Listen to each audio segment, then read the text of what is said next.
going fishing all of the time. Baby going fishing too. Bet your life, your sweet wife catch more fish than you. Many fish bites if you got good bait. Here's a little tip that I would like to relate. Many fish bites if you got good bait. I'm a-going fishing, yes, I'm going fishing, and my baby going fishing too.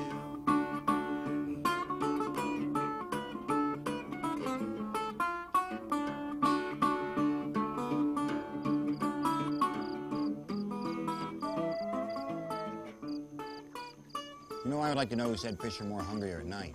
I have no clue. I can't even see my hand in front of my face.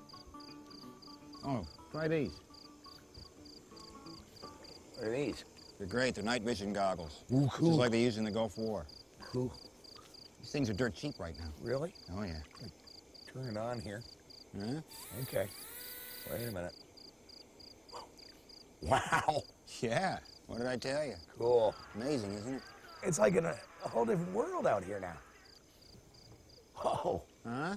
man. Oh, yeah. What did you see?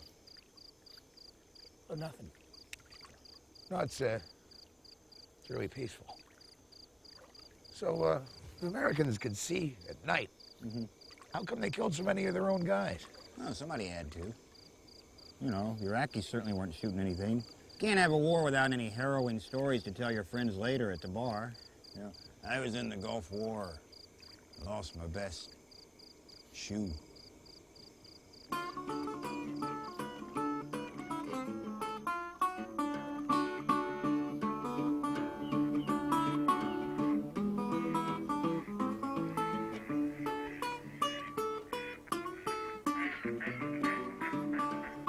Hi, welcome to the Fishing Show. I'm Rich Hall. That's Mike Wilmot. This is our third show in the series, and already this is shaping up as the BBC's most popular fishing show ever. Why? Because not only do we fish, we also tackle the important problems facing the world today. Because we're solutions-oriented guys. That's right. We're not just out here for the halibut. Right. You've never done a bad joke. Get off your perch. Today we're going to be talking about freedom. Not the kind of freedom that a couple of fellas like us enjoy out on this beautiful, pristine Scottish loch. I'm talking about the kind of freedom that, say, America tries to impose on other countries who aren't even sure what freedom really is. How do you describe it? In many ways, Mike, fish are the perfect democracy. In which way? Well, in the fact that they have no elected leaders, they govern by instinct, they're a perfectly integrated society. Fish never fight with each other. They're non-secular. Fact, 99% of all fish are evolutionists. They're not remotely religious. Angelfish, slightly religious, but they just think they're special. We could learn a lot from these fish, couldn't we, Mike? You bet we could. And I'm no brain sturgeon, but I agree with you 100%. Okay. You know, it's been a few months now since George Bush invaded Iraq. What he called Operation Shock and Awe.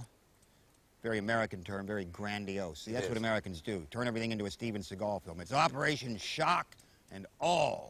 That's why I got to appreciate the British, much more level-headed. They would never call anything Operation Shock and Awe. Would have been called Operation Poorly Funded and Mismanaged. But that's not my point. My point is the bill for this war. And when I say bill, I mean bill. There is a bill for the war. That's what the Senate calls it, the bill. It's Bill. Like it's a restaurant meal. Hey, who ordered Saddam? Because we didn't get it. No. $80 billion. That is the cost of the war. Britain's part of that is $8 billion. So the question is, was it worth it? That's what we're going to discuss today. Plus, we're going to try to land a couple of plump walleye pikes. You betcha. Up this morning before the sun, fixed me some coffee and a honey bun. Jumped in my pickup, gave her the gas. I'm going out to catch a 5-pound bass.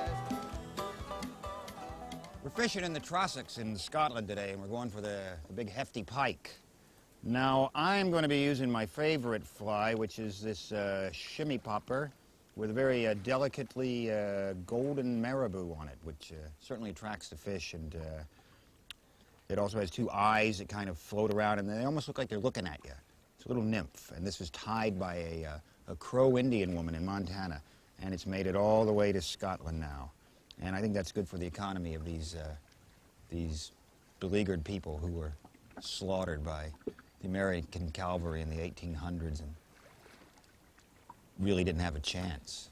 I mean, you know, the cavalry just came in and... Talk about the lure, for God's Right. sake. So anyway, this is coated in crab fat. I'm going to use double strength leader and a little luminescent bobble to float that gently on the surface. Mike, what are you using? I'm going to use corn, but I'm having trouble getting this string around it. Well, I'm going to put in the first cast of the day, and it's really a shame about those Crow Indians, you know. I mean, Don't get started. Hey, just relax. they're not all drunks. You know, I feel a bit sheepish talking about this Saddam thing, you know. I'm Canadian. We weren't really that involved. You don't have to feel that bad about it. You know, we were hit pretty hard with that SARS thing. You know, we would have just infected all the troops. We were in Afghanistan. The Canadian government couldn't afford to buy us desert fatigue, so we were wearing jungle camouflage. That's right, we were dressed as trees in the deserts. The Americans still managed to kill 4 of us. What do you got to do, eh? Next conflict, we're going to dress as ducks and bring our own chairs. What accountable evidence do we have to show for our war in Iraq? You know what I mean? Yeah, I know what you mean. Remember on September 12, 2001? Bush stands up on that pile of rubble and he says, "All right, we're going to show these folks we mean business." Folks. He called them folks. Folks. They're terrorists. They're not folks. They're not sitting on a porch somewhere drinking mint juleps and strumming the banjo. Maybe it was a covert message. You know, Bush is one of those CIA guys.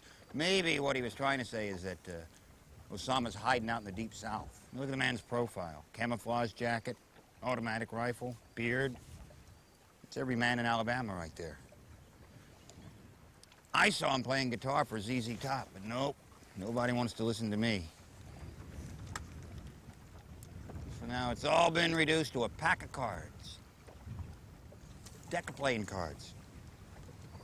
It's like a Cluedo game, you know what I mean? Cluedo? Yeah, all the characters.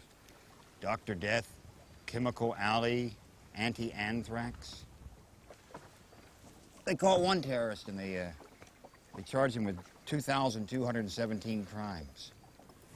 So it all evens out in the long run. Oh, I see. 2,217. Man, you couldn't even have a conversation in prison with that many crimes.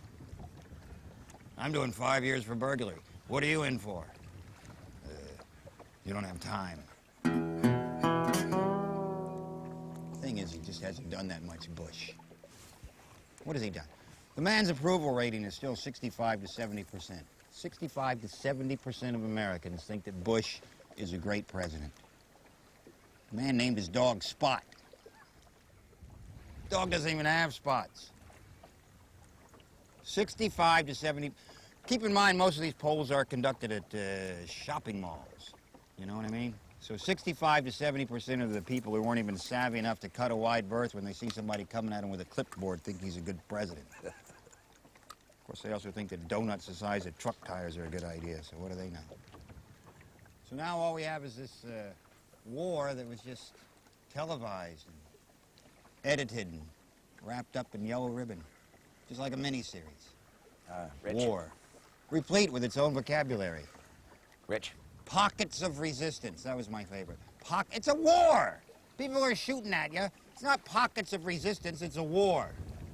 We were implementing the trousers of liberation and we came across some pockets of resistance. Rich. What? I don't want to seem indelicate, but What? I got to... You got an opinion? Throw it in. Anytime. Actually, I'm a bit uncomfortable. Why? Canada helped out as much as they could under the circumstances. I think they sent all the troops a good luck card. That's good. No. What? Let me put it this way. I got to go drop the kids off at the pool. Well, why didn't you say so? You seem to be getting into that little Boy, it sure is a rant nice there. day today. I believe I'll go back out in the garden and dig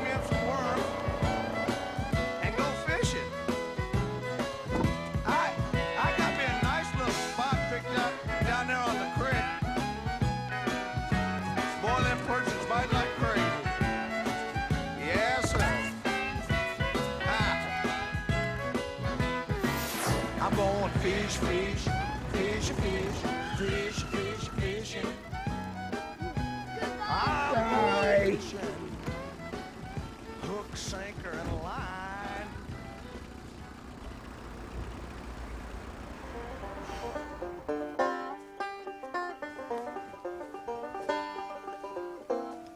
Huh? How you doing? Little jam? Good idea. You know this one?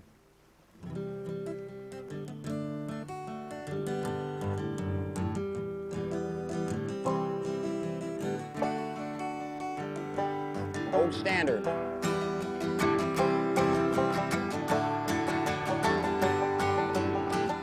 Oh yeah.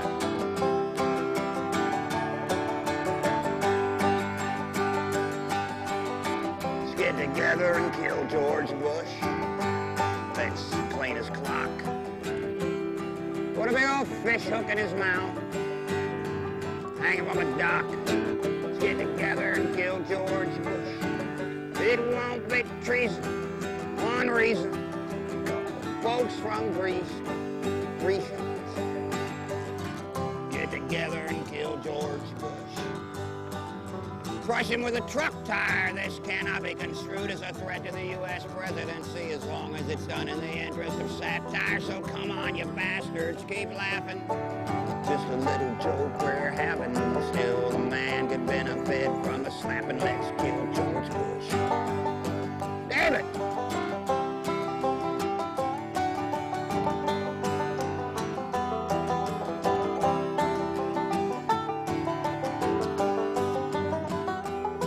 Oh, yeah.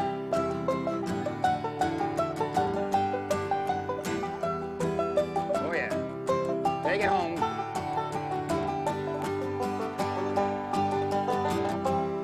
For signing evil to countries that he randomly selects, such as Iran and Iraq, and alphabetically.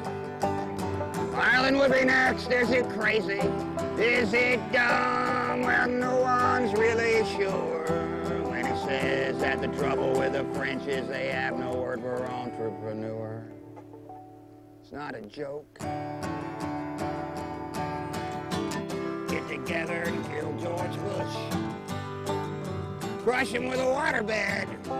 Thank God I can sit on a lake in Scotland and sing this and not worry about a red dot forming on my head. Let's put him on a bus. Before it kills all of us, let's get together. And get together. Let's kill him. You and me, David. Let's kill George Bush. Oh, yeah. Yeah. I'm giving you that one for free. See ya.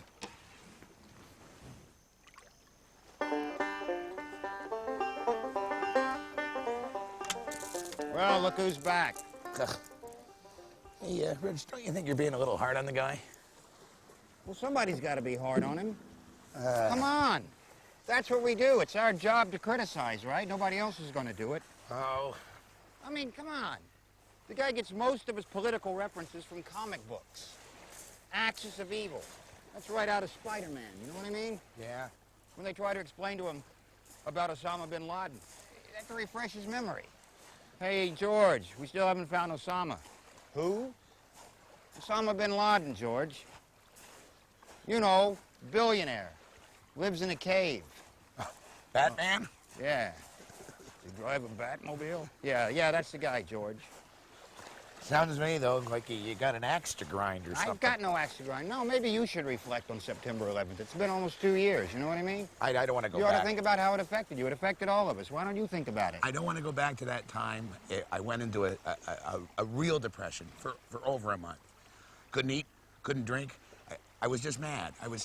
I don't want to go into that spiral of darkness again. That was hell. Hell for me. Hell for me, Rich. It's a horrible experience for everyone. I just got over Maybe that. you should go out on a boat and take a little time on your own and reflect. Think about it. Go. Maybe you're right. Maybe you're right. Come back when you thought about it.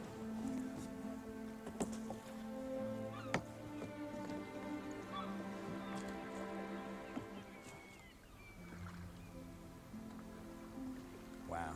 September 11th. What a day. Started out beautiful. It's a great morning. The air was cold and crisp.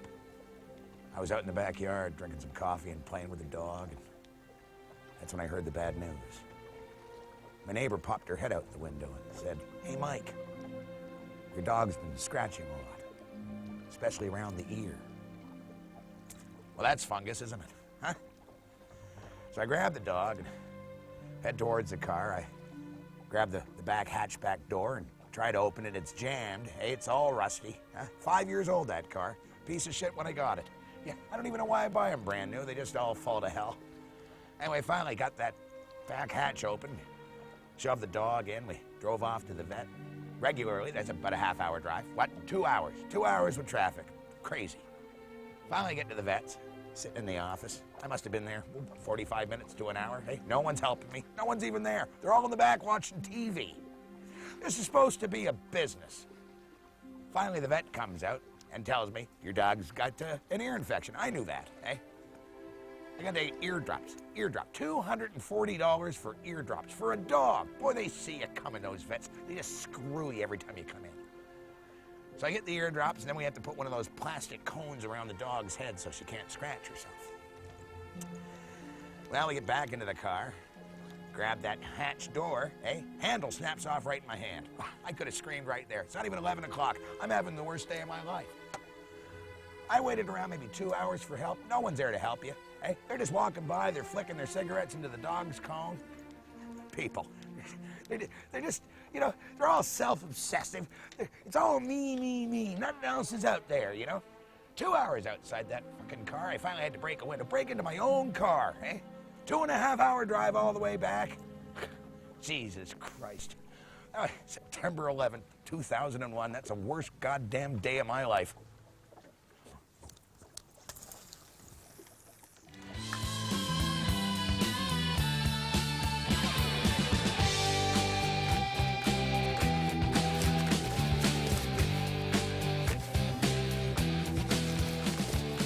More than a feeling, baby, and walking away.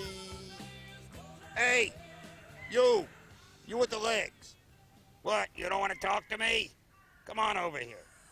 All right, I'm coming. More than a feeling. I've had that song stuck in my head for 22 years. That's what was playing the night I lost my head. How you doing, Mr. Severed? Bobby. Call me Bobby.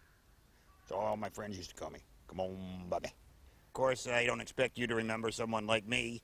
You probably meet a lot of famous people. Yeah. Sit down. Oh, boy.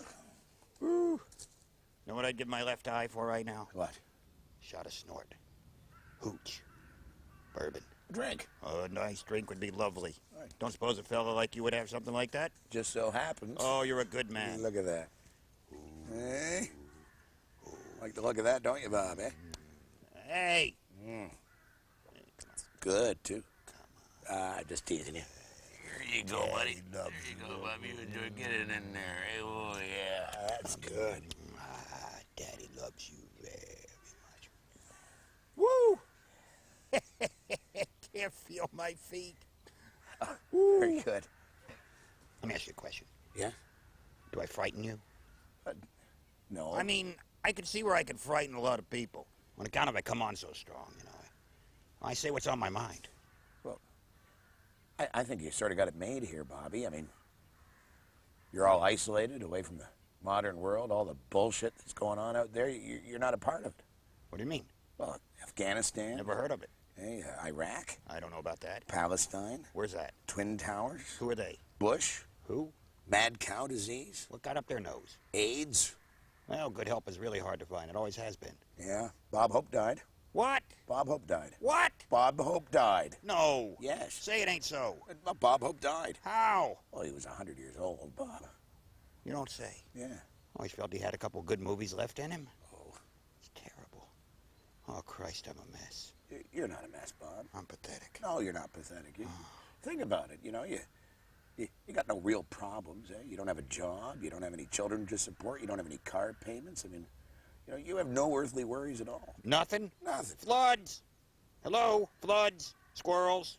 Constant menace. Yeah. I think Chris Christopherson said it best when he said, freedom is just another word for nothing left to lose. Bob, you have nothing left to lose. I mean, you know, this is your lot in life, and you're making the best of it. Chris Christopherson, huh? Yeah. Had him in my limo once. Really? Total prick. Titty bars, that's all he wanted to go to. Titty bars, titty bars, titty bars. I don't know. Sometimes I think of just chucking everything, you know what I mean? Maybe picking up roots, finding myself a little spot in the sun. I can see it from here. Like Spain? No, right over there. Oh, it's nice. You're right, Mike. In a lot of ways, I am lucky. See the sun come up every day. Still got a good head of hair. Yeah. Huh? Guess in a lot of ways, I am lucky for a severed head. Well, luckier than Vic Morrow's head. You know, sometimes when Mike tells jokes, I have no idea what the hell he's talking about. Well, I'm glad I could cheer you up, but I got to go fishing with my buddy, so Oh, yeah. I'll leave this here for Yeah, you. good talking to you. Good talking to yeah, you, thanks too. a lot. Yeah. Yeah, thanks a lot. Mike, Yeah, band Boston. Boston. Boston. Still around, right? Well, actually, no, they, Oh, no, yeah, they're together. Yeah, filled monster stadiums, hundreds of thousands. Oh, that's good. Changed the face of music. Yeah, some things never change. You betcha. More than a feeling, baby, and walking away.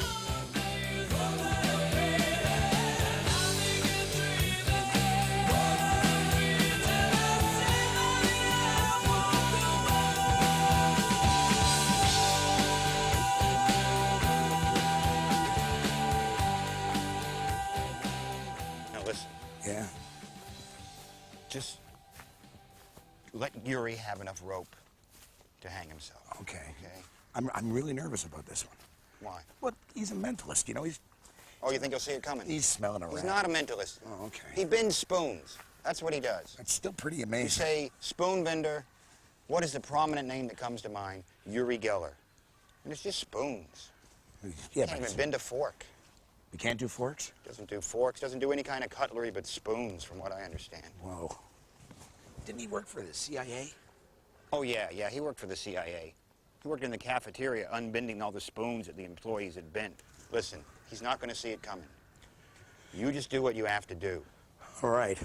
We're going to be doing viewers a huge favor. Okay.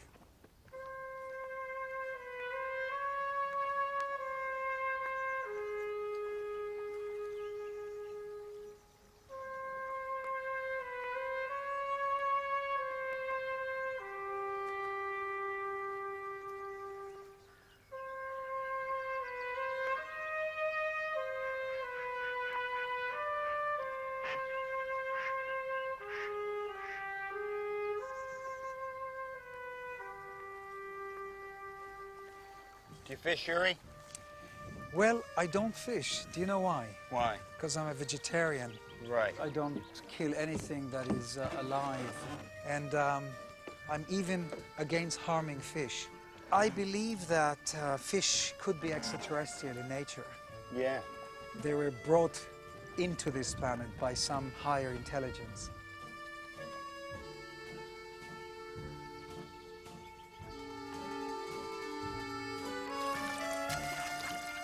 You have some dealings with the CIA. I have. If your government asked you to find Saddam Hussein or enlisted you for whatever patriotic reasons, would you do Yes. it? I can't And- talk about those things. Oh, no? Sorry, Rich. Isn't this incredible? We're talking about The you know, CIA and suddenly CIA, a helicopter and appears. there's a helicopter flying over us. We're being watched. Now, Yuri. We're being. Now, Yuri. No this, need the to get paranoia kicks in. That's. I call this all- synchronicity. I would think it'd be have more to do with the shirt you're wearing. Do you know if Saddam Hussein is still alive?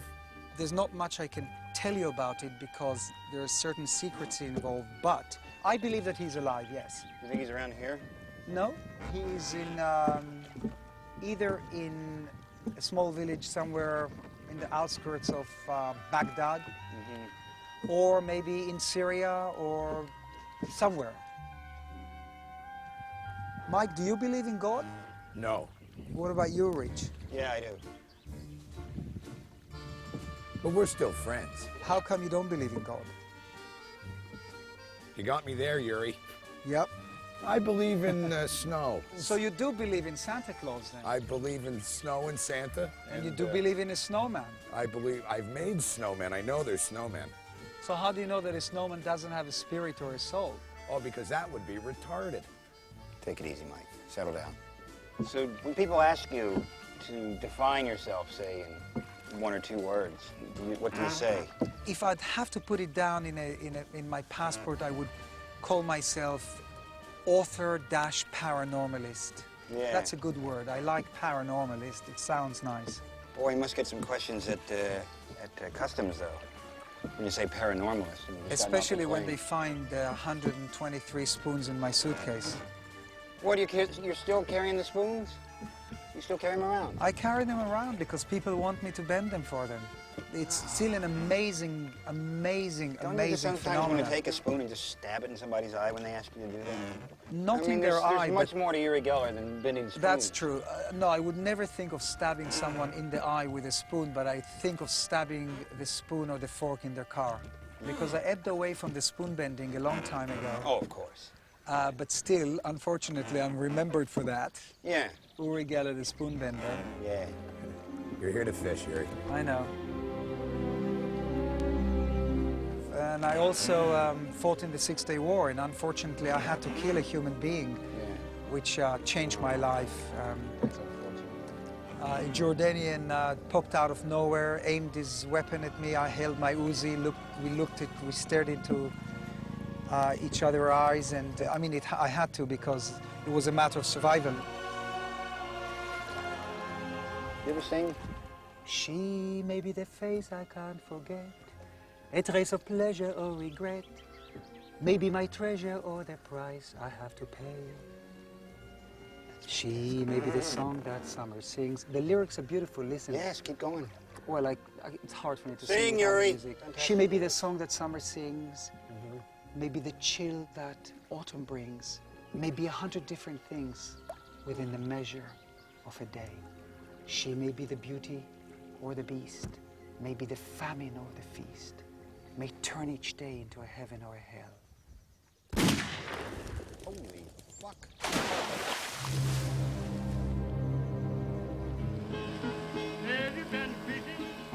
And ultimately, Mike, we got to ask ourselves, was it worth it to liberate Iraq, or any other country for that matter? Are they any better off? The only time they ever looked happy was when they were looting, just grabbing lots and lots of useless shit, because ultimately, that's what makes people happy in a democracy. Lots of useless shit. For instance, I saw this photo in the paper. He was an Iraqi prisoner of war. He was kneeling down in front of all these soldiers, American soldiers. He had plastic handcuffs on his wrists, but he was wearing a Dunkin' Donuts t-shirt.